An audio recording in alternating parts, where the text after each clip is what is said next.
آپ کا جو بھی مطلب تھا، اپنی کوالیفیکیشن بتائیں آپ۔ شامر نے تنزیہ انداز پوچھا، کیونکہ سامنے بیٹھی لڑکی کا حلیہ دیکھ کر ہی لگ رہا تھا کہ وہ میٹرک سے زیادہ پڑھی لکھی نہیں ہے اور عمر میں بھی کافی کم سن لگ رہی تھی۔ میں نے فرسٹ ایئر کلیئر کر لیا ہے اچھے نمبر سے، اور اب سیکنڈ ایئر میں ہوں۔ تو 11ویں کلاس کے حساب سے کیا نوکری دی جائے تمہیں؟ تم خود سجسٹ کرو۔ ویسے پہلے ہی تمہیں بتا دو کہ تم نیچے ریسیپشنسٹ کو جو دیکھ کر آئی ہو، اس کی کوالیفیکیشن گریجویشن ہے۔ شامر نے طنز سے کہا، سر مجھے نوکری کی شدید ضرورت ہے، میں گریجویشن بھی مکمل کر لوں گی اس کی بات پر شامر نے بے ساختہ ہنس پڑا۔ ہم یہاں سب کی ضرورتیں پوری کرنے نہیں بیٹھے مس ہرمین، تمہیں مجھ تک رسائی مل گئی، یہ بھی میرے اوپر اور کوئی نیچے ہی۔ اس کی بات پر شامر بے ساختہ ہنس پڑا۔ ہم یہاں سب کی ضرورتیں پوری کرنے نہیں بیٹھے مس ہرمین، تمہیں مجھ تک رسائی مل بھی گئی، پر میرے اوپر اور کوئی نہیں ہے جس کے پاس تم جا کر سفارش کر سکو۔ تمہیں مجھ سے ملنا تھا، تم نے مل لیا، اب تمہیں جواب مل گیا، اب جاؤ یہاں سے۔ شامر کے حتمی اور سرد انداز میں کہنے پر اس لڑکی کی آنکھوں میں بے بسی کے آنسو تیرنے لگے۔ سر پلیز ایک بار میری بات سن لیں۔ آئی سیڈ آؤٹ، وہ انتہائی سرد اور کڑکدار لہجے میں بولا۔ ہرمین نے اپنے آنسو پوچھے اور خاموشی سے اس کے کیبن سے باہر نکل گئی۔ اس کے باہر نکلتے ہی مینیجر ہڑبڑا کر روم میں داخل ہوا۔ میری کافی کہاں ہے؟ اب تک آئی کیوں نہیں؟ پیون مر گیا ہے کیا؟ وہ غصے سے دھاڑا۔ سر میں یہی بتانے کے لیے آیا ہوں کہ وہ اپنے گاؤں چلا گیا اور کسی کو کچھ بتا کر بھی نہیں گیا کہ کب تک واپس آئے گا۔ مینیجر نے پریشانی سے کہا، اسٹاف کے باقی ممبرس کو بھی کافی مشکل ہو رہی ہے، اب تک کسی کو چائے نہیں ملی۔ تو یہ سب مجھے کیوں بتا رہے ہو؟ کیا یہ سب میرا کام ہے دیکھنا؟ تم لوگ پھر یہاں کیا کر رہے ہو؟ ہر چھوٹے سے چھوٹے مسئلے کو لے کر میرے پاس کیوں آ جاتے ہو؟ اگر اپنی جاب نہیں سنبھل رہی تو بتا دو مجھے۔ شامر کا اتنا شدید رد عمل دیکھ کر مینیجر کی آنکھیں پھٹی کی پھٹی رہ گئیں۔ شامر تو بہت بھلا اور پرسکون مزاج کا انسان تھا۔ وہ کم گو تھا اور ہمیشہ ملازمین کا خیال رکھتا تھا، لیکن آج تو وہ بات بات پر بھڑک رہا تھا۔ میں دیکھتا ہوں، کوئی بندوبست کرتا ہوں۔ مینیجر پلٹنے لگا، پھر اچانک رک کر شامر کو دیکھنے لگا۔ شامر نے اب سوالیہ انداز میں کندھے اچکائے۔ اب کیا مصیبت ہے؟ سر میں سوچ رہا تھا کہ جب تک نیو پیون نہیں مل جاتا، وہ لڑکی جو ابھی نوکری کے لیے آئی تھی، اس کو پیون کی جاب پر رکھ لیں۔ مینیجر نے محتاط ہو کر پوچھا، جو کرنا ہے کرو، پر اس وقت یہاں سے جاؤ اور مجھے اگلے 5 منٹ کے اندر کافی اپنی ٹیبل پر چاہیے۔ شامر کی بات پر مینیجر اسباب میں سر ہلاتا کیبن سے باہر نکل گیا۔ شام کو شامر جب آفس سے گھر لوٹا اور اپنے کمرے کی جانب جانے لگا تو اچانک کچن کے پاس اس کے قدم ٹھٹک کر رک گئے۔ کچن کی سائڈ سے نیلم کی آواز آ رہی تھی۔ شامر کے ماتھے پر بل پڑا اور چہرے پر شدید ناگواری چھا گئی۔ آفس جا کر جو تھوڑا بہت ذہن پرسکون ہوا تھا، وہ لمحے بھر میں پھر خراب ہو گیا۔ وہ سیدھا کچن کی جانب بڑھا اور کچن کے دروازے پر جا کر کھڑا ہو گیا۔ اندر نیلم کھانے کی ٹرے سجا رہی تھی۔ ایوان چچا، میں سوچ رہی ہوں کہ کھانا ڈائننگ ٹیبل پر ہی سجا دینا چاہیے، اس ٹرے میں پورا نہیں آ رہا۔ نیلم نے پرسوچ نظروں سے ملازم کو دیکھتے ہوئے کہا، جیسا آپ کو مناسب لگے بی بی جی۔ ایوان چچا نے ادب سے کہا، ٹھیک ہے، آپ یہ ڈشز اٹھا کر ڈائننگ ٹیبل پر لے جائیں، باقی میں لے کر آتی ہوں۔ وہ جیسے ہی پیچھے پلٹی، سامنے شامر کو کھڑا دیکھ کر پل بھر کے لیے اس کی سانسیں سہم گئی۔ السلام علیکم، آپ کب آئے؟ اس نے خود کو نارمل اور نرم ظاہر کرتے ہوئے پوچھا۔ صبح والے اتنے بڑے ہنگامے کا اس کے چہرے پر شائبہ تک نہیں تھا۔ وہ اس طرح نارمل لگ رہی تھی جیسے ان دونوں کی کوئی محبت کی شادی ہوئی ہو۔ شامر کچھ لمحے خاموشی سے اسے دیکھتا رہا، پھر اس کے لبوں پر مبہم سی مسکراہٹ ابھری۔ قدم قدم چلتا ہوا وہ اس کے پاس آیا۔ تم تو ایسے خوش ہو رہی ہو جیسے ہماری محبت کی شادی ہوئی ہو، لگتا ہے نہیں ہے کہ تمہارے ساتھ کوئی حادثہ ہوا یا کسی اور سے منگنی ٹوٹنے کا ذرا بھی افسوس ہے؟ شامر کے چھپتے ہوئے سوال پر نیلم اندر سے گڑبڑا گئی۔ آپ ایسا سوچ رہے ہیں شامر، پر سالوں کی منگنی ٹوٹنے کا غم آپ نہیں سمجھ سکتے، لیکن میں اس بے وفائی والے رشتے پر زندگی بھر ماتم تو نہیں کر سکتی نا۔ یہ عقل کا تقاضا ہے کہ انسان حقیقت کو تسلیم کرے، اور میری حقیقت اب سے آپ ہے۔ شامر اس کی عیارانہ بات پر گہری سانس لیتے ہوئے اسباب میں سر ہلانے لگا۔ شاید تم ٹھیک کہہ رہی ہو، جو ہادیہ نے میرے ساتھ کیا وہ اچھا نہیں تھا۔ مجھے ہادیہ سے کوئی محبت تو نہیں تھی، پر وہ مجھ سے منسوب تھی، میری غیرت تھی۔ لیکن میں تم پر ایک بات پہلی بار سے کر دوں کہ میں ادھام کے خلاف ایک لفظ بھی نہیں سن سکتا۔ اس کی بات پر نیلم نے فوراً آگے بڑھ کر شامر کا ہاتھ تھام لیا۔ میں کبھی کچھ نہیں کہوں گی، اور اس میں ادھام کا کوئی قصور بھی نہیں ہے، وہ ایسا نہیں تھا۔ ہادیہ نے اسے اکسایا تو اس نے یہ سب کیا ہوگا۔ شامر نے تھیکی اور ناگوار نظروں سے اس کے ہاتھ کو دیکھا، پھر مسکراتے ہوئے اپنے ہاتھ سے اس کا ہاتھ ہٹا دیا۔ ساری باتیں ٹھیک ہے نیلم، لیکن فی الحال مجھے اس سب میں موو آن کرنے میں تھوڑا وقت لگے گا۔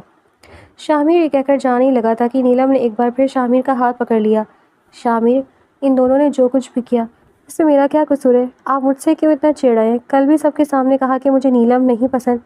نیلم نے روحان سے اور نرم لہجے میں پوچھا، میں تم پر آخری اعتبار کیسے کروں؟ تم بھی تو ہادیہ کی ہی بہن ہو۔ شامر نے کہا تو نیلم اس کے بالکل مقابل آ کھڑی ہوئی۔ نہیں، ہم دونوں بالکل مختلف ہیں۔ میں ہادیہ جیسی ہرگز نہیں ہوں، میں بالکل الگ ہوں شامر۔ ہاں واقعی مجھے ان سب بات کا اندازہ ہو رہا ہے کہ تم ہادیہ سے بالکل الگ ہو۔ شامر کے ایسا کہنے پر نیلم نے مسکراتے ہوئے سر جھکا لیا۔ مجھے یقین ہے کہ آپ بہت جلد مجھ پر اعتبار کرنے لگیں گے، نیلم نے محبت بھرے لہجے میں کہا۔ اسے اپنے اوپر اتنا یقین اس لیے تھا کیونکہ آج ہی وہ اپنی ماں کے پیر صاحب سے تعویذ لے کر آئی تھی اور شامر کے کھانے میں ملا چکی تھی۔ کھانا کھائی نہ، میں نے بہت محنت اور محبت سے آپ کے لیے بنایا ہے۔ شامر نے ہاں میں سر ہلایا۔ ساتھ بیٹھ کر کھائیں گے۔ شامر وہاں سے چلا گیا۔ نیلم مکمل طور پر مطمئن ہو کر مسکرانے لگی۔ کچھ دیر بعد شامر نیچے آیا تو ساتھ مل کر ڈائننگ ٹیبل پر کھانا کھایا۔ نیلم اسے بار بار چوری چھپے دیکھتی رہی اور شامر کو اتنا نارمل اور مطمئن دیکھ کر اندر ہی اندر نہال ہوتی رہی۔ اس نے سب کچھ اتنی جلدی اور اتنی آسانی سے ٹھیک ہو جانا بالکل ایکسپیکٹ نہیں کیا تھا۔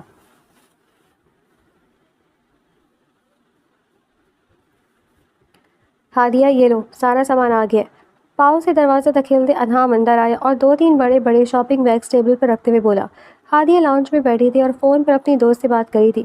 ادھام کو دیکھتے اس نے فون کال منقطع کی اور شاپرز کی طرف دیکھنے لگی۔ ان شاپرز میں کیا ہے؟ اس نے ادھام سے پوچھا۔ اس ایک شاپر میں گھر کی صفائی ستھرائی کا سامان ہے، دوسرے میں راشن ہے اور تیسرے میں بیڈ شیٹ وغیرہ۔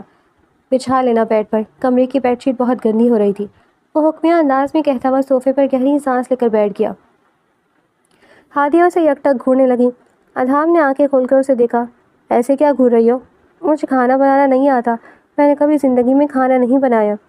وہ جتا کر بولی، تو بنانا سیکھ لو۔ یہ جو فون کا ٹکڑا ہاتھ پکڑا بیٹھی ہو نا، اس کے اندر ایک یوٹیوب نامی ایپ ہوتی ہے، اس پر کھانے کی ہر ریسیپی مل جاتی ہے اور تم کوئی انوکھی نہیں ہو، ہر لڑکی کو کبھی نہ کبھی کھانا بنانا پڑتا ہے، اور شادی کے بعد خصوصاً۔ اب تمہاری بھی شادی ہو گئی نا، تو چپ چاپ کھانا بناؤ اور گھرداری دیکھو۔ ادھام نے بے نیازی سے کندھے اچکاتے کہا۔ ہادیہ کے ماتھے پر بل پڑے۔ میں اس شادی کو شادی نہیں مانتی، یہ صرف ایک کمپرومائز ہے اور یہ آپ بھی بہت اچھے طریقے سے جانتے ہیں، تو پھر میں کیوں آپ کی خدمت کروں؟ اس نے غصے سے پوچھا۔ ادھام کے ماتھے پر بھی تپش سے بل پڑے۔ اچھا، اگر یہ کمپرومائز ہے اور تم میری خدمت نہیں کر سکتی تو پھر میں تمہاری نخرے اور خرچے کیوں اٹھاؤں؟ نکلو باہر، خود کماؤ اور خود کھاؤ، اس گھر میں بھی رہنے کی ضرورت نہیں ہے پھر۔ ہادیہ غصے سے دانت پیس کر رہ گئی۔ ویسے ادھام لالا، مردانگی کا تقاضا یہ ہوتا ہے کہ عورت کو اپنے احسانات نہ گنوائے جائے۔ وہ تڑک کر بولی۔ ادھام نے آبرو اچکائے۔ اچھا، مردانگی کے تقاضوں کے بارے میں تو بہت اچھے سے معلوم ہے تمہیں، اور عورت ہونے کے تقاضوں کے بارے میں کچھ معلوم ہے؟ عورت ہونے کا تقاضا بھی یہی ہے کہ اسے گھرداری آتی ہو، زیادہ ویسٹرن کلچر کو فالو کرنے کی ضرورت نہیں ہے۔ تمہیں دادا جان نے کچھ زیادہ ہی سر پر چڑھا لیا تھا۔ ویسے بھی شادی کے بعد تم نے اپنے سسرال جا کر کون سا پڑھنا تھا؟ گھرداری ہی تو دیکھنی تھی نا؟ ادھام نے تنزیہ پوچھا۔ ہاں گھرداری دیکھنی تھی، لیکن شاہمیر کی گھرداری، وہاں پر نوکر چاکر سب تھے، مجھے یہ سب کچھ خود نہیں کرنا پڑتا۔ کہتے ہوئے اس کا لہجہ اداس ہو گیا۔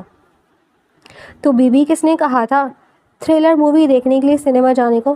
گئی تھی نا مووی دیکھنے، اب اپنی لائف تھرلر ہو گئی ہے تو برداشت کرو۔ میں نے کون سے تمہارے ساتھ زبردستی نکاح کیا ہے؟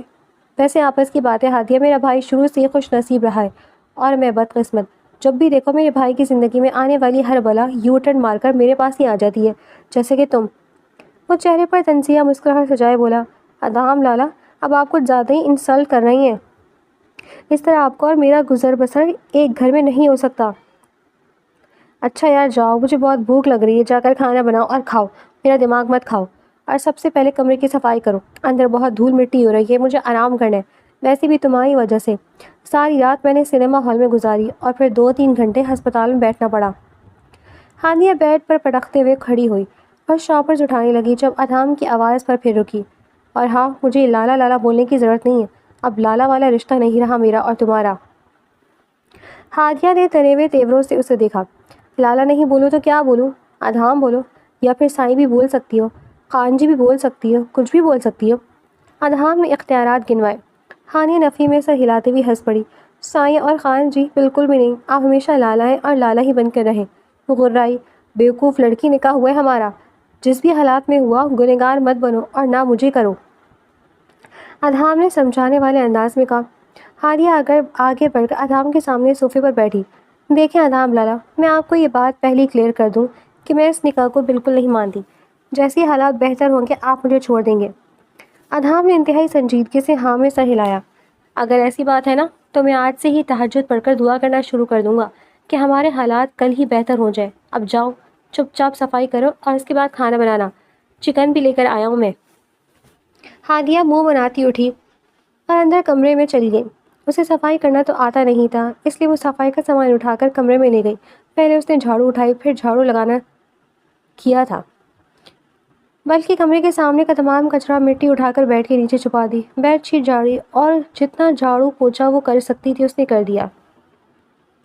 اس کے بعد اس نے واش روم سے بالٹی اٹھائی اور پوچھا لگانے کے لیے اس میں تھوڑا سا سرف ڈالا، لیکن سرف پانی میں جاتی غائب ہو گیا۔ جب جھاگی نہ بنی تو اس نے ایک بڑی مٹھی بھر کر سرف اور ڈال دیا۔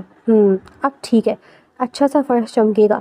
آج ہی ایسی صفائی کر دوں گی کہ اگلے 2 دن تک صفائی ہی نہ کرنا پڑے۔ وہ خود ہی مسکرائی اور پھر اس میں کپڑا ڈبو کر فرش پر رگڑنے لگی۔ سرف کی زیادہ مقدار کی وجہ سے فرش ضرورت سے زیادہ چکنا ہو گیا اور اوپر سے اس نے پوچھے کے کپڑے کو صحیح نچوڑا بھی نہیں تھا، جس کے باعث پورے کمرے میں نچڑتا ہوا پانی پھیل گیا۔ اس نے پورے کمرے پر ایک تائرانہ نگاہ ڈالی۔ اسے کمرہ پہلے سے کافی صاف لگ رہا تھا۔ بیڈ کور وہ پہلے ہی بچھا چکی تھی۔ بالٹی کو اس نے کمرے کے بالکل درمیان میں رکھا اور فاتحانہ مسکراہٹ کے ساتھ آواز لگائی، ہو گیا کمرہ صاف، آ جائے ذرا یہاں پر۔ ادھام دوائی کھاتا ہوا کمرے میں داخل ہوا۔ ابھی اس نے کمرے میں دوسرا قدم رکھا ہی تھا کہ سرف والے چکنے اور گیلے فرش پر اس کا پیر بری طرح پھسلا۔ وہ دھڑام سے کمرے کے بالکل کمر کے بل زمین پر گرا۔ گرتے ہی اس کا پاؤں کمرے کے درمیان رکھی پوچھے کی بالٹی پر لگا اور بالٹی الٹ گئی۔ سرف والا گندا پانی پورے کمرے میں جا بجا پھیل گیا۔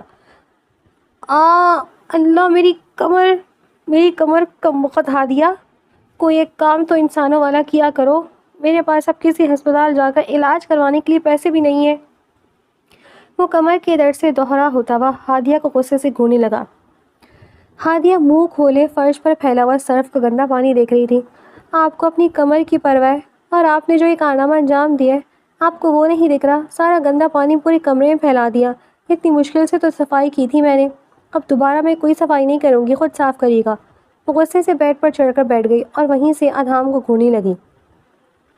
ادھام اپنا درد بھول کر ٹکٹکی باندھے ہادیہ کو دیکھنے لگا۔ میں نے تم سے بڑی احسان فراموش لڑکی اپنی زندگی میں آج تک نہیں دیکھی۔ جاؤ اپنی شکل گم کرو یہاں سے، اس سے پہلے کہ میں یہ خالی بالٹی اٹھا کر تمہارے سر پر دے ماروں۔ ہادیہ منہ بناتی کمرے سے باہر نکل گئی۔ صاف کر لیجیے گا کمرہ، میں دوبارہ صاف نہیں کروں گی۔ اس نے باہر سے ہی پیچھے سے ہانک لگائی۔ ادھام نے بے بسی سے اپنا سر بیڈ کی پارٹی پہ ٹکا دیا۔ جذباتی ہو کر حویلی چھوڑنے کا فیصلہ غلط کر لیا میں نے۔ یہ لڑکی مجھے سیدھا قبر تک پہنچا کر ہی سکون لے گی۔ اب تو مجھے چچی کی باتوں میں بھی صداقت لگ رہی ہے، شاید یہ واقعی فنوتی ہے۔ وہ کسی نہ کسی طرح کھڑا ہوا۔ وہ مشکل بیڈ پر ٹیک لگا کر اپنی کمر کی سیدھ ٹھیک کی اور پھر ایک نظر فرش پر پھیلے پانی پر ڈالی۔ ہمت کر کے کپڑا اٹھایا اور پانی جمع کر کے بالٹی میں ڈالنے لگا۔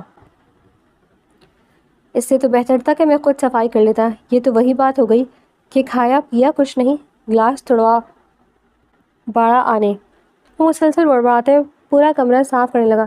جب اس نے پانی جمع کر لیا تو پانی کے اندر سرف کی بے تحاشا مقدار دیکھ کر اسے ہادیہ کے لڑکی ہونے پر شدید افسوس ہوا۔ بھلا لڑکیاں ایسی بھی ہوتی ہیں۔ ہادیہ میڈم ذرا ادھر آئیے گا۔ ادھام نے بلند آواز میں ہانک لگائی۔ کچھ لوگوں بعد ہادیہ کمرے میں داخل ہوئی۔ ادھام نے اسے واش روم کی طرف آنے کا اشارہ کیا۔ استغفر اللہ، خدا کا خوف کریں، ایسے ویسا کچھ سوچے گا بھی نہیں، اس نے گھبرا کر کہا تو ادھام نا سمجھی سے اسے دیکھنے لگا۔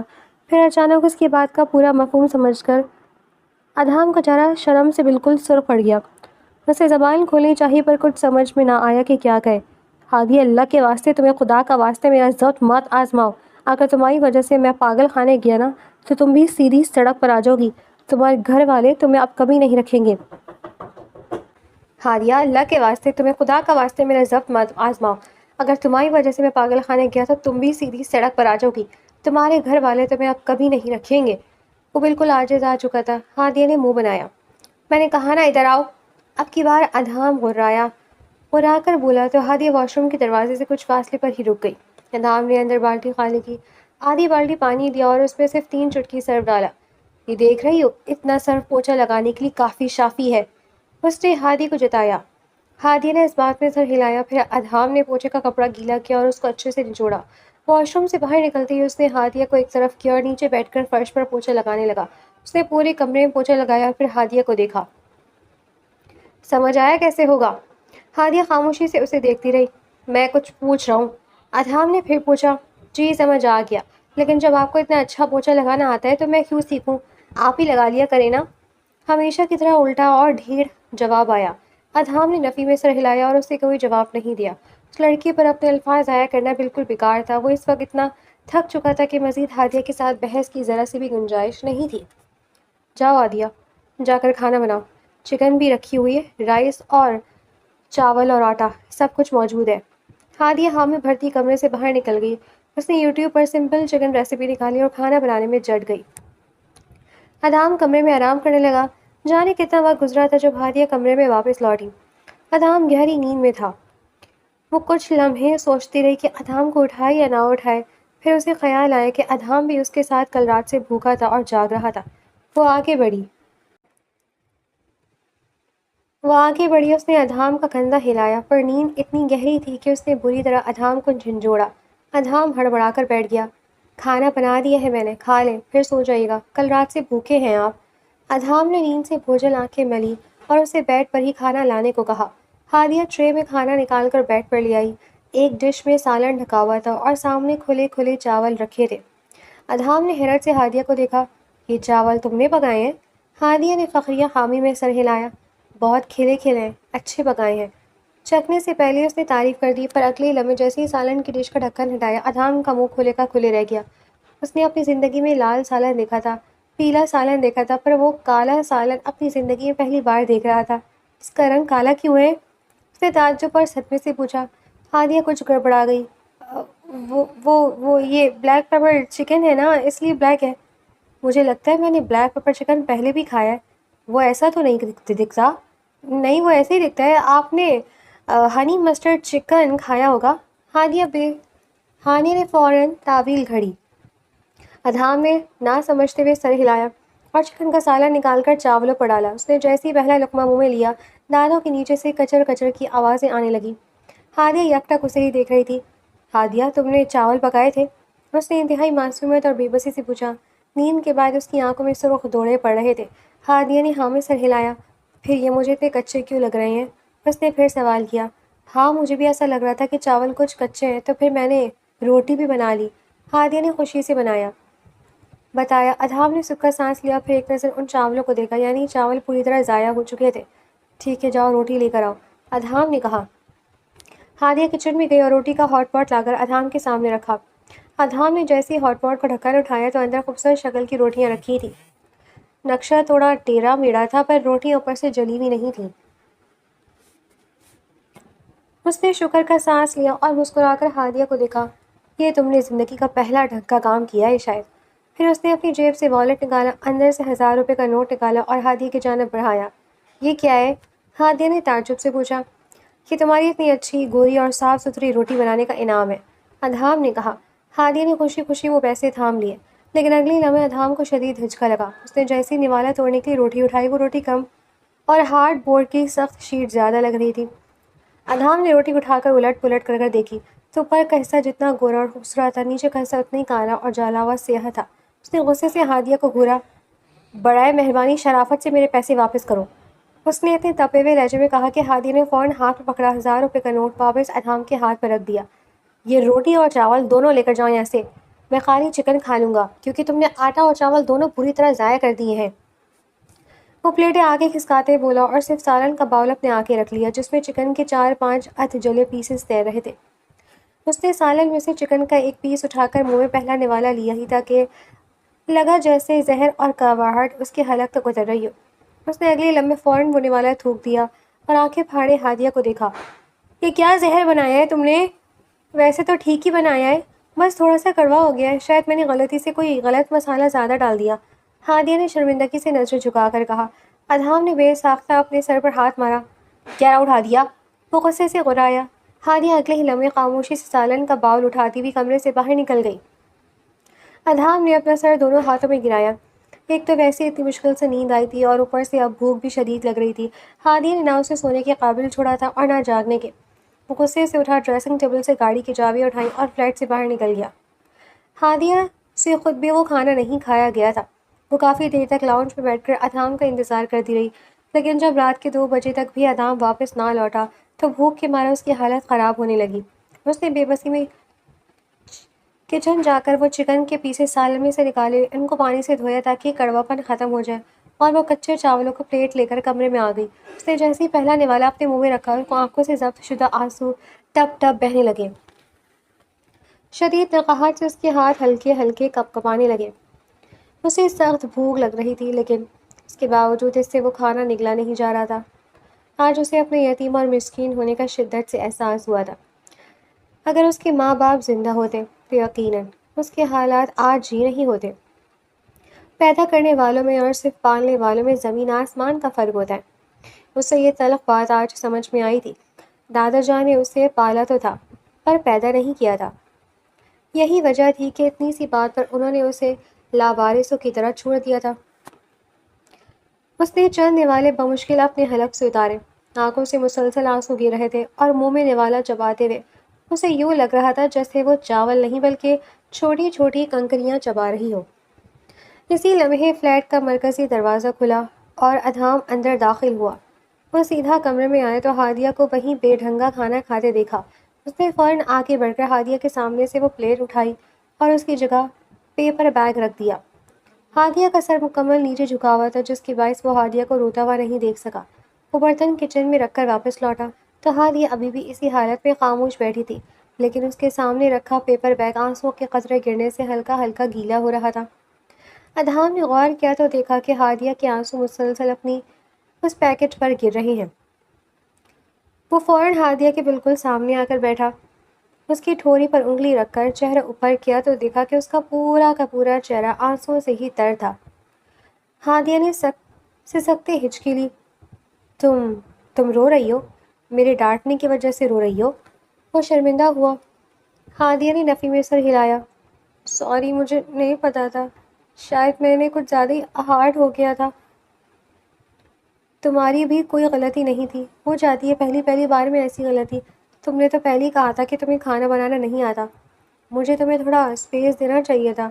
اس پہ تمہاری کوئی غلطی نہیں ہے، اور دیکھو میں اپنی غلطی کی تلافی کے لیے تمہارے لیے باہر سے کھانا لے کر آیا ہوں تاکہ تمہیں وہ زہر نہ کھانا پڑے، اس نے صفائی اور مخلص دل سے کہا۔ پر اگلی لمحے ہادیہ اپنا چہرہ دونوں ہاتھوں میں چھپاتے ہوئے پھوٹ پھوٹ کر ہچکیوں سے رو دی۔ ہادیہ پلیز رونا بند کرو۔ ادھام صحیح معنوں میں پریشان ہوا تھا۔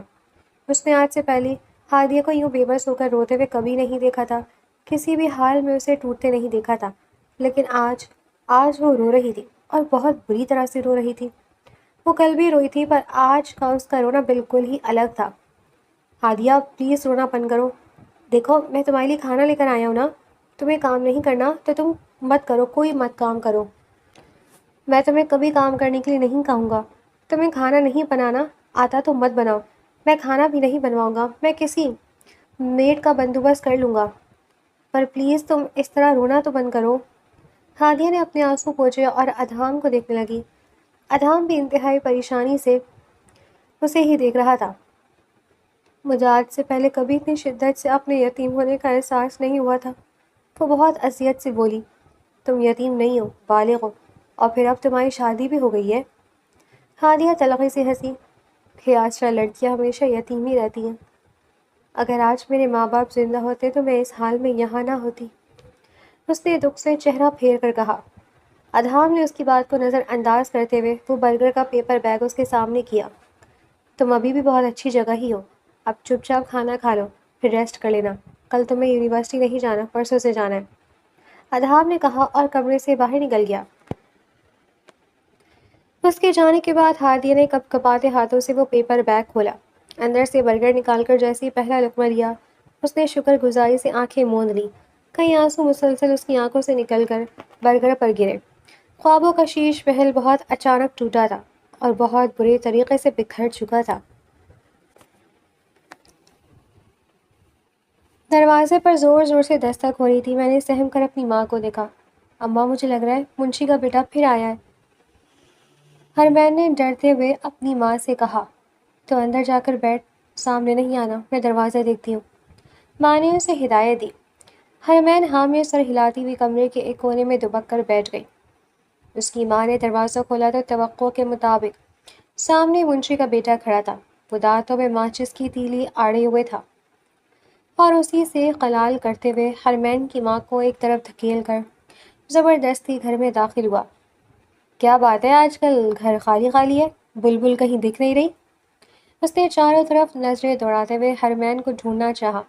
نہیں ہے وہ گھر پہ، تمہیں کیا کام ہے وہ بولو۔ حرمین کی ماں غصے سے بولی، آپ بہت اچھی طرح جانتی کہ مجھے کیا کام ہے، مجھے میری رقم واپس چاہیے، تم کیسے واپس کرتی ہو یہ میرا مسئلہ نہیں ہے۔ اس نے سخت لہجے میں کہا، ہم نے کہا ہے نا کہ ہمیں کچھ مہلت دے دو، ہم رقم واپس کر دیں گے۔ حرمین کی ماں نے پریشانی سے التجا کی، ایسے کیسے یقین کر لوں، تمہارا شوہر تو مر گیا، اب اگر تم بھاگ گئی تو میں اپنی رقم کے لیے کہاں کہاں تم لوگوں کے پیچھے بھاگوں گا۔ وہ مکاری سے مسکراتے ہوئے بولا، صرف 70,000 ہی تمہیں دے دیں گے۔ حرمین کی ماں نے غصے سے کہا، اگر صرف 70,000 ہی ہیں تو ابھی میرے ہاتھ پر رکھ دو، 70,000 بھی بڑی رقم ہوتی ہے، تبھی تم لوگوں سے بندوبست نہیں ہو پا رہا، مجھے میرے پیسے 2-3 دن میں واپس چاہیے ورنہ۔ منشی کے بیٹے نے بات ادھوری چھوڑی اور ادھر ادھر دیکھتے ہوئے کمرے کی طرف بڑھا۔ حرمین کی ماں فوراً سامنے آ گئی، خبردار اگر اندر گئے تو یہ گھر تمہارے باپ کا نہیں ہے، میرے باپ کا نہیں ہے تو تیرا بھی نہیں ہے، ہٹ راستے سے۔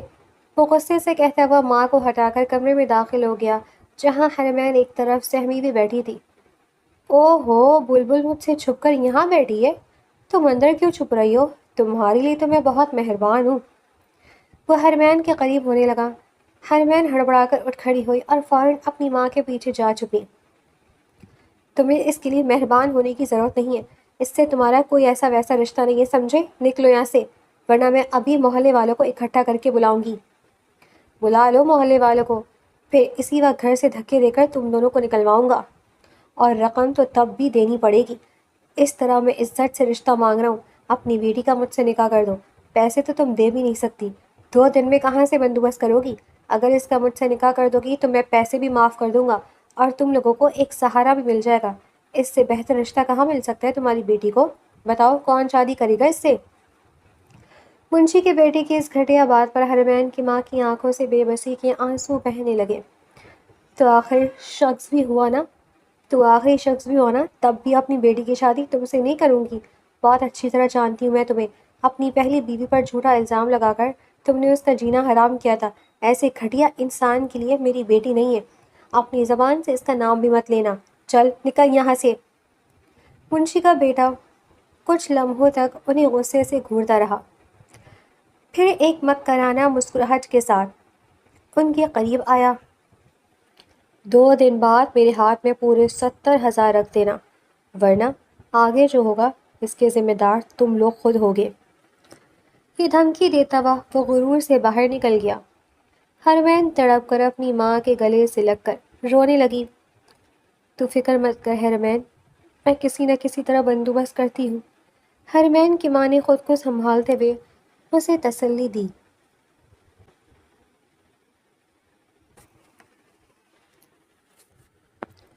حکم کرے سر، کیا کام ہے؟ فون سے آواز ابھری۔ شاہمیر نے ایک ہاتھ میں فون پکڑا اور دوسرے ہاتھ سے کافی کا سپ لیا۔ نیلم پر اور اس کی ماں پر کڑی نظر رکھو، مجھے ان کی پل پل کی خبر چاہیے کہ وہ کہاں جاتی ہے اور کیا کرتی ہے۔ اوکے باس، آگے سے کہا گیا۔ جس رات ادھام سنیما ہال میں پھنسا تھا، مجھے اس رات کی نیلم کی تمام کال ریکارڈنگز چاہیے کہ اس نے کس کس سے کیا بات کی۔ شامر نے باہم احکامات دیے۔ ٹھیک ہے سر۔ فون کی دوسری جانب موجود شخص نے اطمینان دلایا۔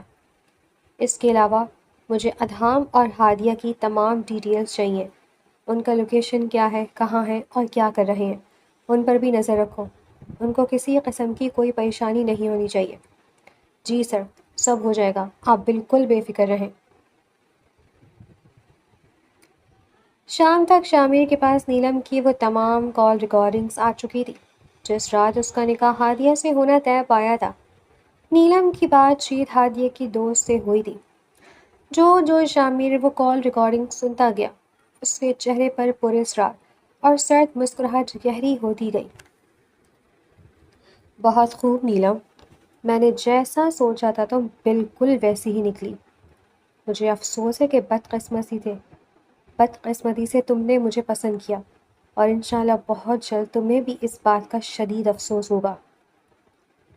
وہ انتہائی نفرت سے بڑبڑایا اور اپنا موبائل فون سائڈ ٹیبل پر رکھ دیا۔ اس نے جیسے ہی اپنی آنکھیں بند کی، بند آنکھوں کے سامنے اچانک سے ہادیہ کا چہرہ لہرایا۔ اس نے پٹ سے اپنی آنکھیں کھول دی۔ اس سے پہلے اسے ہادیہ کبھی یوں اچانک یاد نہیں آئی تھی، یا اگر آئی بھی تھی تو اس نے شاید کبھی نوٹس ہی نہیں کیا تھا۔ میں اب ایسا کچھ بھی نہیں سوچ سکتا۔ اس کا نکاح ادھام سے ہو چکا ہے، اور وہ اب ادھام کی بیوی ہے۔